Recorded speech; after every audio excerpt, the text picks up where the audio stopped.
Hello friends and welcome to my channel simplify math. आज के इस वीडियो में हम नज़र डालेंगे उन गलतियों पर जो कि स्टूडेंट्स अक्सर करते हैं मैथ्स को करते हुए। पहला केस लेते हैं। इसके अंदर अगर मान लीजिए आपको 7/8 को डिवाइड करना है 21/6 से, तो बच्चे अक्सर यहाँ पर डबल डिनोमिनेटर देख के कंफ्यूज हो जाते हैं कि हम क्या करें। तो वो क्या करते हैं कि 7 मल्टीप्लाई बाई 21 हो जाता है और 8 मल्टीप्लाई बाई 6 हो जाता है, जो कि गलत है। अब इसको कर कैसे सकते हैं? इसको करने के लिए सबसे अच्छा तरीका है कि आप इसको फर्दर स्टेप्स में डिवाइड कर दीजिए। फर्दर स्टेप्स का मतलब क्या है? आपको यहाँ साफ साफ दिख रहा है कि 7/8 डिवाइड हो रहा है 21/6 से, तो आप इसको ऐसे लिख लीजिए 7/8 डिवाइडेड बाई 21/6। ठीक है, अब इसके आगे क्या करेंगे? 7/8 मल्टीप्लाई बाय 6/21। ये हमने सीखा हुआ है कि जब भी हम साइन चेंज करते हैं तो डिजिट्स का रेसिप्रोकल लिया जाता है। बस अब इसको सॉल्व कर लीजिए। 7 1 the 7, 7 3 the 21, 3 1 the 3, 3 2 the 6 and 2 1 the 2 and 2 4 the 8, यानी कि 1/4 आपका आंसर आ जाएगा। जबकि अगर आप इस मेथड से करेंगे तो डेफिनेटली आपका आंसर सही नहीं आएगा। अब बढ़ते हैं दूसरी तरह के केस के ऊपर। इस केस में क्या होता है? मान लीजिए आपके पास 5/9 प्लस 3x है और इक्वल्स टू 8 है। तो बच्चे क्या करते हैं? इसको अक्सर यहीं से यहीं मूव कर देते हैं, लेफ्ट हैंड साइड से राइट हैंड साइड की तरफ डिनोमिनेटर को मूव कर देते हैं और उसका एलसीएम भी नहीं लेते। नहीं, आप इसको ऐसे मल्टीप्लिकेशन में मूव नहीं कर सकते। अगर आप इसको ऐसे लिखेंगे तो ये बिल्कुल गलत होगा, इसका आंसर बिल्कुल गलत आएगा। तो आपको यहाँ क्या करना है? सबसे पहले आपको अगर वहाँ पे मल्टीप्लिकेशन में इसको मूव करना है तो आपको लेफ़्ट हैंड साइड पे इसको एज ए एलसीएम, यानी कि ये कॉमन डिनोमिनेटर होना चाहिए इन दो अलग अलग नंबर्स के बीच में। 9 आपका एलसीएम आया, 5 प्लस 27x इक्वल्स टू 8। अब आप मूव कर सकते हैं इसको यहाँ पर, लेकिन इस स्टेप पे अगर आप मूव करेंगे तो आपका ये गलत हो जाएगा। तो अब आपके पास क्या है? 5 plus 27x equals to 72। 27x equals to 72 minus 5 equals to 67, x equals to 67/27।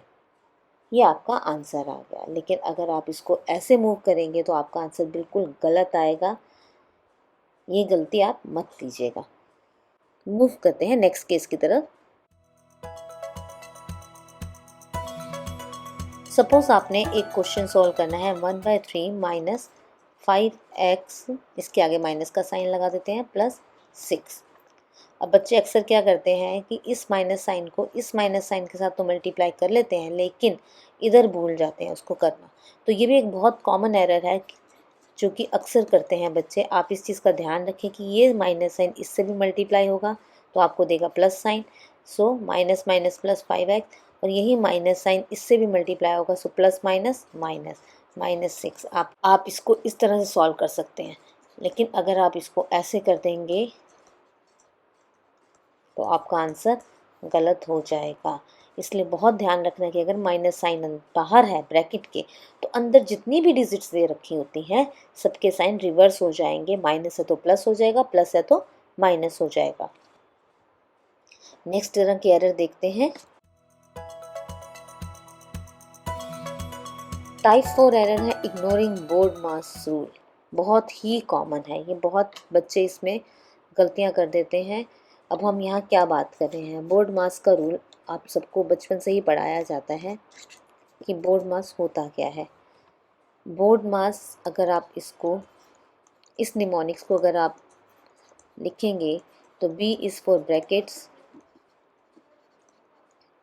O is of, D is divide, M for multiplication, A for addition and S for subtraction।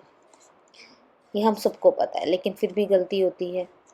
Board मास का रूल आपको कभी भी avoid नहीं करना, चाहे किसी भी तरह की कैलकुलेशन क्यों ना हो। ये जो आपको सिखाया गया है बचपन से, ये बहुत ही इम्पॉर्टेंट है और ये आगे तक रहेगा जब तक आप मैथ्स कर रहे हैं। तो बोर्ड मास को अवॉइड नहीं करना। अगर आपको क्वेश्चन दे रखा है 2/8 प्लस 3 डिवाइडेड बाय 6। तो इस तरह के क्वेश्चंस में आपको सबसे पहले देखना है कि आपका रूल क्या फॉलो हो रहा है। पहले एडिशन नहीं कर सकते, आंसर वेरी कर जाएगा। आपको पहले डिवीज़न ही करना है, क्योंकि डिवीज़न कम्स फर्स्ट। एडिशन देखिए ना, उसके बाद आ रहा है। पहले डिवाइड, फिर मल्टीप्लिकेशन, फिर एडिशन। ये प्रायोरिटी ऑर्डर है कि अगर आपके पास कभी भी ये सारे साइंस दे रखे हैं या कुछ भी दे रखे हैं, इनकी प्रायोरिटी हमेशा इसी तरह से रहेगी। डिवीज़न का साइन को हमेशा प्रायोरिटी मिलेगी एडिशन के साइन से। तो आपने इस चीज़ का ध्यान रखना है कि अगर एक ही क्वेश्चन के अंदर प्लस और डिवाइड या मल्टीप्लिकेशन माइनस कितने भी साइन क्यों ना हो, उनकी प्रायोरिटी बोर्ड मास के रूल के अकॉर्डिंगली ही डिफाइन की जाएगी। सो 2/8 + 3 में अगर आप पहले इनको ऐड कर देंगे तो आपका आंसर वेरी कर जाएगा। चलो देख भी लेते हैं इसको कि कैसे कर रहा है वेरी। ठीक है, आपने सपोज इसको ऐड कर दिया तो आप ऑब्वियस है पहले एलसीएम लेंगे। ठीक है, 2 + 24 divided by 6। So 26/8 multiply by 1/6। ठीक है, तो अब आपका आंसर हो गया 13/24। ठीक है, ये आपका एक आंसर आया, जो कि हालांकि गलत है। अब हम दूसरी तरह से देखते हैं कि अगर हमें इसे पहले हम अगर रूल को फॉलो करते तो डिवीज़न का साइन है, साइन चेंज होगा, 1/6 हो जाएगा। 3 1 3, 3 2 6। एलसीएम लिया 8, 2 + 4 यानी कि 6/8। बढ़ते हैं आज के अपने लास्ट कॉन्सेप्ट के ऊपर, जिसमें हम बात कर रहे हैं इग्नोरिंग यूनिट्स। बहुत सिंपल सी चीज़ है, लेकिन स्टिल बहुत गलतियां होती हैं, इग्नोर कर देते हैं। हम देखते ही नहीं है कि किलोमीटर पर आवर दे रखा है, कि मीटर पर सेकंड दे रखा है, कि किलोग्राम है, ग्राम्स है। सो इसको कभी आपने इग्नोर नहीं करना यूनिट्स को। कोई भी क्वेश्चन है, अगर आपको मान लीजिए कुछ किलो केजी में दे रखा है और कुछ ग्राम में दे रखा है, तो आप इसको तब तक सॉल्व नहीं कर सकते जब तक आप इधर केजी को जी में चेंज नहीं करेंगे या जी को केजी में चेंज नहीं करेंगे।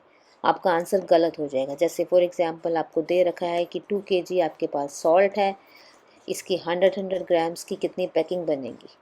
ठीक है, तो अब आप सोचिए कि अगर आप 2 केजी को 100 ग्राम से डिवाइड करने खड़े हो जाएंगे तो आपका आंसर ऑब्वियस था 1/50 कैसे बन सकती है कोई भी चीज़। ठीक है, कि किसी भी चीज़ का 1/50 रेशियो कैसे आएगी ये, कि 2 किलो सॉल्ट था, आप कह रहे हैं कि 100 ग्राम की 1/50 यानी एक थैली भी पूरी नहीं हो रही। कॉन्सेप्चुअल भी गलत हो गया। ठीक है, तो आपने इसमें क्या करना है, हमेशा यूनिट को चेंज करना है। तो 2 केजी को आप चेंज करेंगे, 2000 ग्राम्स हो गया। 2000 ग्राम्स की अब वो पूछ रहा है कि 100 ग्राम्स की कितनी थैलियाँ बन रही है, तो आप इसको 2000 को 100 से डिवाइड करेंगे। सो आपका आंसर आएगा 20। So 20 packets will be there of 100 grams for 2 kg of salt. तो एक चीज़ का हमेशा ध्यान रखना है कि यूनिट्स को कभी भी इग्नोर नहीं करना। हमेशा सबसे पहले किसी भी क्वेश्चन के अंदर आपको यूनिट्स चेक करनी है कि मुझे दे क्या रखा है। अगर किलोमीटर पर आर दे रखा है और आपको मीटर पर सेकंड में आंसर निकालना है, तो आप इसको 5/18 से मल्टीप्लाई कर लो। अगर ऐसा दे रखा है तो इसको 18/5 से कर लीजिए। अगर इसको किलोमीटर पर आर में चेंज करना है, आपको यूनिट्स कभी भी इग्नोर नहीं करनी। हमेशा सेम यूनिट्स ही आपस में एडिशन, सब्ट्रैक्शन, मल्टीप्लिकेशन यानी कि कोई भी मैथमेटिकल ऑपरेशन हमेशा सेम यूनिट्स में होता है, कभी भी अलग यूनिट्स में नहीं हो सकता। सो आज के लिए इतना ही। अगर आपको वीडियो अच्छा लगा हो तो इसे लाइक और शेयर ज़रूर कीजिएगा और मेरे चैनल सिंप्लीफाई मैथ्स को सब्सक्राइब करना मत भूलें। Thanks for watching.